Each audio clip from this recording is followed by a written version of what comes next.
माळशेज घाटामध्ये दरड कोसळल्याची दुर्घटना घडलेली आहे। या दुर्घटनेमध्ये 2 जणांचा मृत्यू झालाय तर 3 जण जखमी झालेत। कल्याण नगर महामार्गावरती ही दुर्घटना घडलेली आहे। एका चालू रिक्षावरती ही दरड कोसळल्यामुळे अपघात झालेला आहे। कल्याणकडून नगरकडे जात असताना टोकावडे पोलीस ठाण्याच्या हद्दीमध्ये रिक्षावरती ही दरड कोसळल्यामुळे अपघात झालेला आहे। आपण पाहतोय अत्यंत मोठी घटना आहे।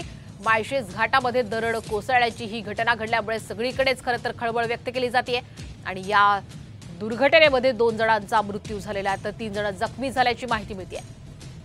कल्याण आणि नगर या महामार्गावरती ही दुर्घटना घडलेली आहे। एक रिक्षा या मार्गावरून जात होती आणि या दरम्यानच दरड कोसळल्यामुळे अपघात झालेला आहे। आपण सध्या या दृश्यांच्या माध्यमातून पाहू शकतो कशा पद्धतीने रिक्षावर दरड कोसळली।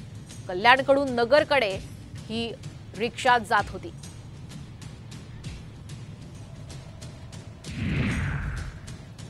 एक मोठी बातमी आपण पाहतोय।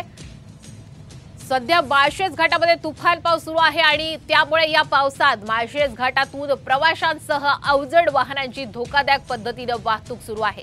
आपण आत्ताच्या घडीची सर्वात मोठी बातमी माळशेज मध्ये पाहतोय। माळशेज घाटात सुरू असलेल्या पावसात संपूर्ण रस्ता हा पाण्याखाली गेलेला आहे आणि या भरलेल्या पाण्यातून दुधाचा टँकर जात जीवघेणी प्रवास यावेळी सुरू असल्याचं पाहायला मिळतंय। अशातच मुरबाड हद्दीमध्ये आपण पाहतोय दरड कोसळून 2 जणांचा मृत्यू सुद्धा झालेला आहे आणि याच घटनेची आपण एक्सक्लुझिव्ह दृश्य पाहतोय। माळशेज घाटात कशा पद्धतीने तुफान पाऊस सुरू आहे आणि पाणी रस्त्यावर साचले आणि अशा या परिस्थितीमध्ये अवजड वाहनांची मात्र धोकादायक पद्धतीने इथे वाहतूक सुरू आहे।